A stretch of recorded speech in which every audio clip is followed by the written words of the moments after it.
गढ़वा में झारखंड मुक्ति मोर्चा के केंद्रीय चुनाव कार्यालय कल्याणपुर में प्रेस वार्ता का आयोजन किया गया, जिसमें झारखंड मुक्ति मोर्चा के केंद्रीय प्रवक्ता मनोज पांडे, केंद्रीय प्रवक्ता धीरज दुबे, पूर्व सांसद कामेश्वर बैठा, जवाहर पासवान, चंदन जायसवाल और राजद जिला अध्यक्ष सूरज सिंह मौजूद थे। गढ़वा से विकास कुमार की रिपोर्ट। प्रेस वार्ता में मनोज पांडे ने कहा कि गठबंधन सरकार ने पिछले 5 वर्षों में झारखंड में अभूतपूर्व विकास कार्य किए हैं, जिसे देखकर भाजपा बौखलाई हुई है और एजेंसियों का दुरुपयोग कर रही है।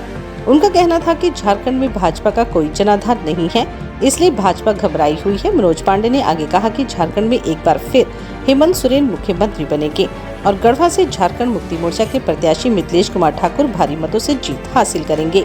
उन्होंने गढ़वा के विकास को गुड़गांव के समकक्ष बनाने का वादा करते हुए कहा कि इस क्षेत्र में जितना विकास कार्य हुआ है, ऐसा किसी अन्य जनप्रतिनिधि ने पहले कभी नहीं किया था। पलामू प्रमंडल के 9 विधानसभा सीटें इस बार गठबंधन के खाते में जाने का विश्वास व्यक्त करते हुए उन्होंने कहा कि अधिकतम मतों से गठबंधन के प्रत्याशी जीत हासिल करेंगे और हेमंत सोरेन एक बार फिर से मुख्यमंत्री बनेंगे। तो मेरा जोहार, नमस्कार, अभिनंदन। गढ़वा में 13 तारीख को चुनाव है। मात्र 2 दिन का समय अब बच गया है। हमारे विरोधी भारतीय जनता पार्टी के लोग अब अपना हार मान चुके हैं। वो हताश हैं, निराश हैं, बेचैन हैं, व्याकुल हैं। अब वो इस हताशा में कुछ ऐसे कदम भी उठा सकते हैं जिससे सामाजिक समरसता को भी आघात पहुंचने की संभावना है। हम लोगों को जो खबर आ रही है, ये अब आखिरी के 2 दिनों में धार्मिक उन्माद फैलाने का काम करेंगे, कुछ ऐसे वाकयात कराने का काम करेंगे जिससे भाई से भाई को लड़वाया जा सके और इस राज्य में अशांति पैदा की जा सके, गढ़वा में अशांति पैदा की जा सके। लेकिन हम उनके मंसूबे कामयाब होने नहीं देंगे। हमने अपने कार्यकर्ताओं को नसीहत दी है कि सभी लोग संयमित रहें, इनके मंसूबे सफल ना हो, इनके बिछाए हुए जाल में नहीं फंसना है। और चुनाव जो जनता का अपार समर्थन उत्साह दिख रहा है, चुनाव हम बहुत बड़ी मार्जिन से जीतने जा रहे हैं। गढ़वा ही नहीं, पलामू प्रमंडल के 9 विधानसभा क्षेत्रों में गढ़वा के विकास कार्यों का प्रभाव पड़ा है। 9 विधानसभा में इंडिया गठबंधन बहुत मजबूत स्थिति में है। 7 तो निश्चित रूप से जीतेंगे, 2 में थोड़ी टक्कर दिखती है, कम मार्जिन से ही सही, वहां भी हम जीतेंगे। आज विकास की बात गढ़वा में होती है, ये बातें प्रधानमंत्री महोदय तक भी पहुंची कि कोई एक जनप्रतिनिधि है मिथिलेश ठाकुर, जिन्होंने एक ऐसा काम कर दिया है, 3 सालों में इतना कुछ कर दिया है, यकीन नहीं होता। और उस रिपोर्ट को वेरीफाई करने वो सबसे पहला कार्यक्रम उनका गढ़वा की धरती पर हुआ। और गढ़वा में उन्होंने देखा, क्योंकि 5 साल पहले भी वो आए थे, उन्होंने देखा और मुझे जहां तक खबर है, यहाँ के प्रत्याशी को फटकार भी लगाई गई। यहाँ का विकास के काम, मोदी जी आए थे, काशी को क्योटो बनाने की बात कहते हैं, क्योटो तो नहीं बना पाए, लेकिन मिथिलेश ठाकुर गढ़वा को गुड़गांव जो बना देगा, ये यहाँ के लोगों को यकीन है। अगला 5 साल जनता का प्यार मिला तो गढ़वा, रायबरेली और अमेठी से इसकी तुलना हो। और निश्चित रूप से लोगों को का प्यार जो दिख रहा है वो वोट में परिणत होगा। एक बहुत बड़ी मार्जिन से चुनाव हम जीतने जा रहे हैं। साथ ही जो सरकार की योजनाएं हैं, उनका जो प्रभाव है वो अभूतपूर्व प्रभाव है। ऐसा आज तक किसी सरकार ने नहीं सोचा था और वो काम हेमंत सोरेन जी ने कर दिखाया। महिला सशक्तिकरण की बात करें, जो मैया सम्मान के मार्फत से हम कर रहे हैं, अबुआ आवास की बात करें, हमारा पैसा केंद्र की सरकार ने रोक दिया था। हेमंत सोरेन ने कहा मैं अपने संसाधन के बल पर 3 कमरों का मकान दूंगा, और वो धरातल पर उतरा। बिजली बिल माफ कर दिया गया, 91 करोड़ रुपए सिर्फ गढ़वा का माफ हुआ। क्या डबल इंजन की सरकार वो सब नहीं कर सकती थी? लेकिन नहीं, इनका एजेंडा स्पष्ट है। हिंदुत्व की आड़ में, भगवाकरण की आड़ में ये गुजरातीकरण करना चाहते हैं, और यही हम लोगों को सचेत रहने की आवश्यकता है। ये सिर्फ गुजराती एजेंडा लेकर पूरे देश में घूमते हैं। अपने गुजराती मित्रों का कैसे लाभ हो, कैसे कहाँ खनन पट्टा दे दें, कैसे कारखाना दे दें। आज HEC पूरा परिसर इन लोगों ने गौतम अडानी देने को तैयारी कर लिया है। इस तरह के कई एक चीजें देखने को मिलेंगी।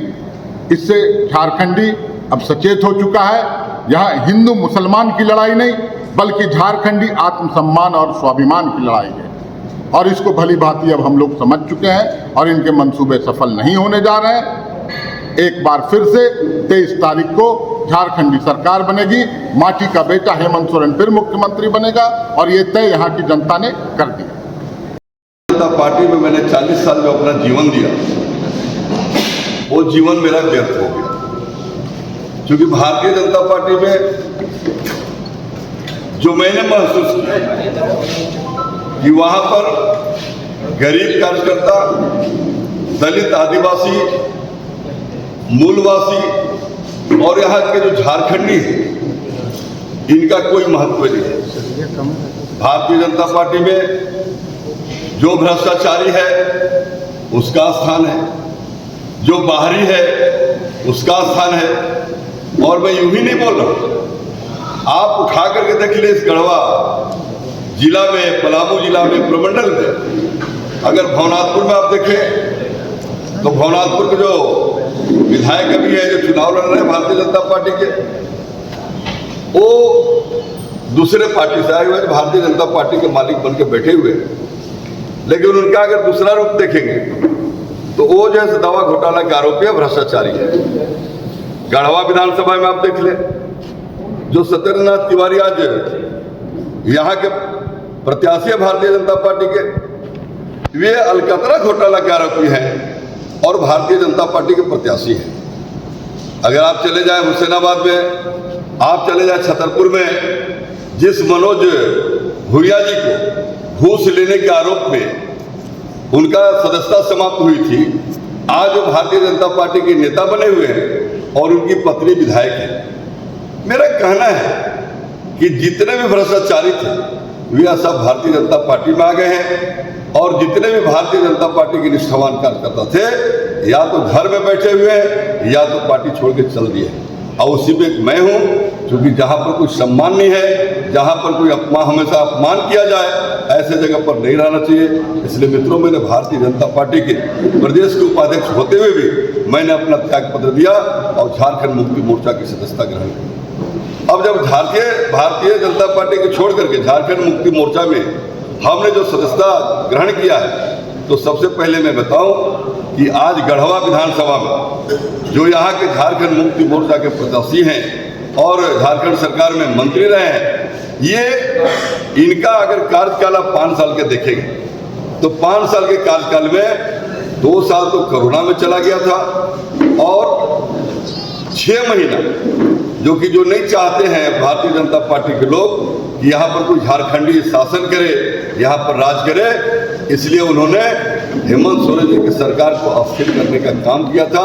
6 महीना उसमें डिस्टर्ब किया, लेकिन बाकी जो बचे 2.5 साल, 30 महीना के कार्यकाल में इस क्षेत्र के जो मंत्री हैं, अभी जो झारखंड मुक्ति मोर्चा के प्रत्याशी हैं, उनके द्वारा जो कार्य किए गए हैं, वो 30 महीना में 30 पन्ने का इन्होंने रिपोर्ट कार्ड पेश किया है जनता के बीच में। और इन्होंने चुनौती भी दिया है कि अगर जो लोग चुनाव लड़ रहे हैं, चाहे भारतीय जनता पार्टी के लोग चुनाव लड़ रहे हो, चाहे अन्य किसी दल के लोग चुनाव लड़ रहे हो, मुख्य रूप से तो यहाँ पर गिरिराज सिंह विधायक रहे 17 साल, सत्येंद्र तिवारी भी रहे 10 साल। इन्होंने चुनौती दिया है कि अगर 10 साल के अंदर में और 17 साल के अंदर में अगर विकास काम किए हैं तो उसका रिपोर्ट कार्ड भी आपको जनता के बीच में पेश करना चाहिए।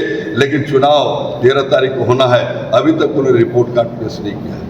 मित्रों, मैं आपको बता दूं कि आज पूरे झारखंड में जिस तरह से झारखंड मुक्ति मोर्चा और इंडिया अलायंस का जो लहर चल रहा है, मुझे तो लगता है कि जिस तरह से इन लोगों ने दिल्ली के सरकार को हटाने का काम किया था, दिल्ली में जो केजरीवाल जी को सरकार को हटाने का काम किया था, लेकिन जब चुनाव हुआ तो झारखंड वहाँ पर भारतीय जनता पार्टी का सुपड़ा साफ हो गया और वहाँ पर उनका फिर से सरकार बनी थी। आज कुछ इसी तरह का दृश्य झारखंड में लग रहा है। इस झारखंड में जितना ही लोगों ने प्रयास किया कि झारखंड मुक्ति मोर्चा के हेमंत सोरेन को हटा दें, लेकिन मैं आपको बता दूं कि पूरे झारखंड में रिजल्ट ठीक उसी तरह से होने वाला है जिस तरह से दिल्ली के चुनाव में हुआ था।